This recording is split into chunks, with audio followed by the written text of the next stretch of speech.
Hey, what's going on, crew? Welcome back to the channel. It's your boy Serrano. I truly appreciate you for coming through and kicking it with me right now. We're going to be taking a look at the strengths and weaknesses of the Samsung Galaxy Tab A8. And if it's your very first time to the channel, I truly appreciate you for coming through and chilling with me real quick. But definitely stay locked into the end of the video. If you're brand new to the channel, definitely you know what I'm saying, every single like helps the channel. And if you're brand new to the channel, I truly appreciate you for, you know, vibing with me real quick. But let's just take a look at the strengths and weaknesses of the Samsung Galaxy Tab A8 that I've been using for about 2 to 3 weeks now. So if you're already a part of the crew, I extremely appreciate you as well. And salute.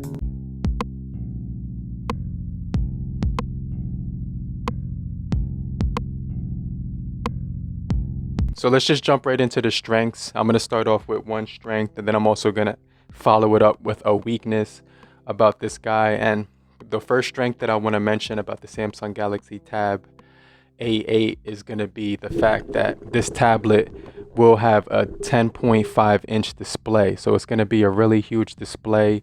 You can get a lot of content, social media on here, like content, browsing the web, social media. It's got a nice, really nice big screen to look at. So it's got 19 by 20, 216 for the PPI, TFT LCD IPS display. So the display on here is going to be really nice. It's not going to have the best viewing angles in the entire world, right? But it will have a really nice display to look at. It's really wide. It's wider than the A7 from last year. So I just want to mention that. And like that's the main thing, is one of the things, the strengths. Now let's follow it up with a weakness, and that's going to be you can't move your apps to the SD card on here with the 32 gigabyte model that I have. I'm at 29 gigabytes, and most of the stores that I use on here is apps, and the fact that you can't move those to the SD card kind of sucks, because on my other tablet that I have from Samsung, it lets me do that. So I can't find it right. Oh, it's actually right here. The A8, the Samsung Galaxy Tab A8. And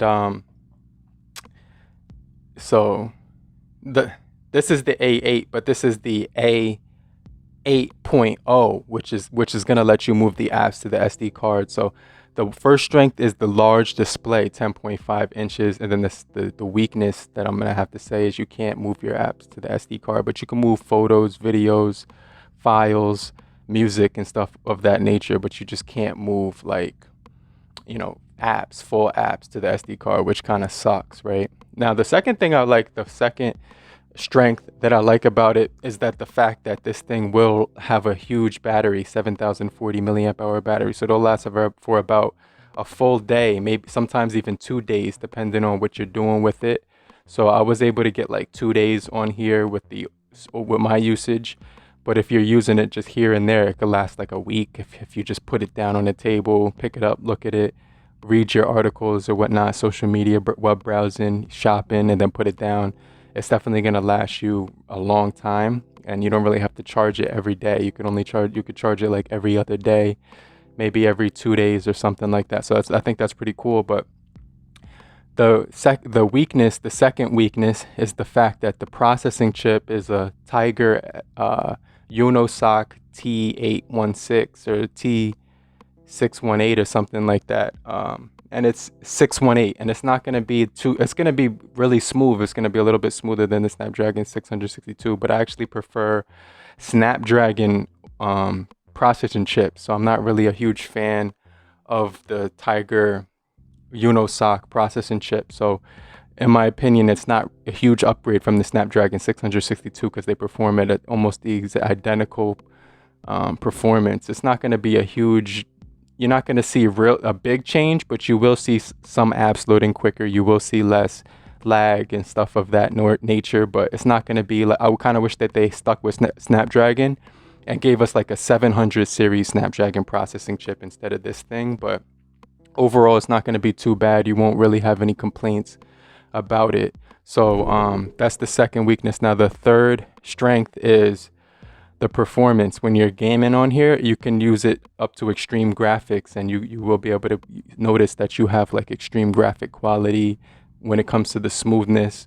But as far as the graphics, it's going to be pretty much like medium or high, depending on what game you're playing. So it definitely has really good scrolling speeds and multitasking speeds, and when you're going from app to app. So that's one of the things that I like about it. That's the third strength. So it was a slight upgrade for the performance as far as just day-to-day stuff with the Snapdragon 662. But I feel like the Snapdragon 662 has better battery optimization because it has the Qualcomm chip, and more apps are like are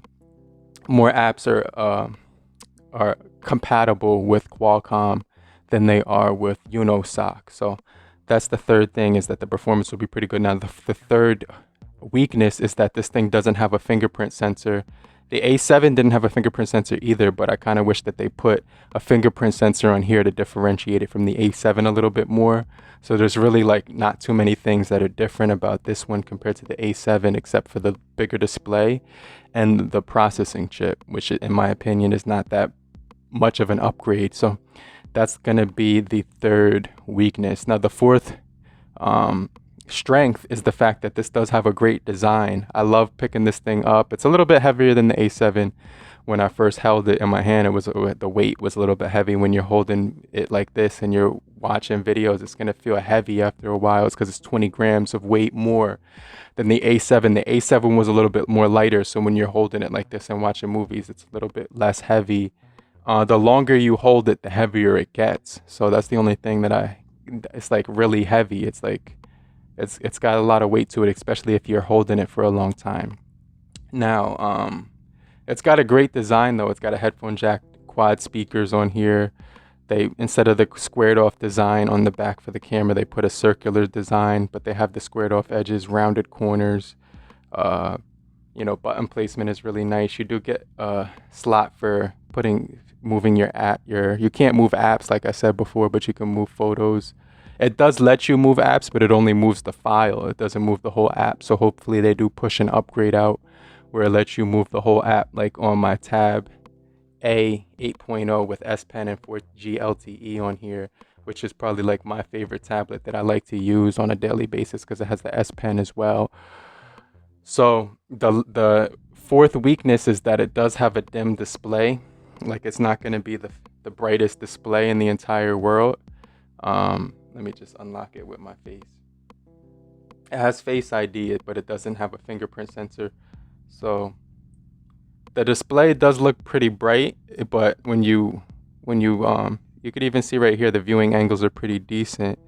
But when you take it to outdoors, it's going to be a little bit dimmer. So that's the only thing I just wanted to mention, is that it's not going to be like as bright as an AMOLED display or something. They could have put like a better display on here, but it's pretty decent. It's not bad. It has a nice display to look at when you're just browsing the web, social media, movies, videos, music. Everything sounds really good with the speakers on here. So I really like the speakers on here. So I just wanted to mention that as well as a strength. But the fifth reason is that this is going to be a really good price, $199 right now on sale at the time of this video. And so I really like the price. It's $199, but I got mine for $250. So I kind of wish that they dropped it for $199 and then raised it later. But they did the antithesis of that. They started it at $249 and then they lowered it, so that now, you know what I'm saying, it doesn't feel like I'm getting the same deal that most people are getting now. But I'll make sure I leave the cheapest link down below in case you wanted to get this guy. If you have the A7 already, I wouldn't say it's worth the upgrade. I would just keep the A7. But if you don't have the A7, then this is a really good tablet. I would probably get the 64 gigabyte model though. And the last weakness, the fifth weakness, is that it's too similar to the A7. It's got the same battery. It's got a slightly bigger display. It's got all the same hardware except for the processing chip, which is the UnoSoc. I like the Qualcomm better in my opinion, but they do give you a headphone jack, quad speakers on here, Dolby Audio. You get Smart View, so you can cast it to your TV and all of that good stuff. But these are the top 5 strengths and top 5 weaknesses of the Tab A8. Hopefully you did find this video helpful. If you did find it helpful, make sure you show your support and appreciation. Every single like helps the channel. I truly appreciate you for coming through and staying locked end with me, but I'm going to get right back with you. I'm going to show up in the comment section, answer all your questions, but I'm going to check you guys later. Peace.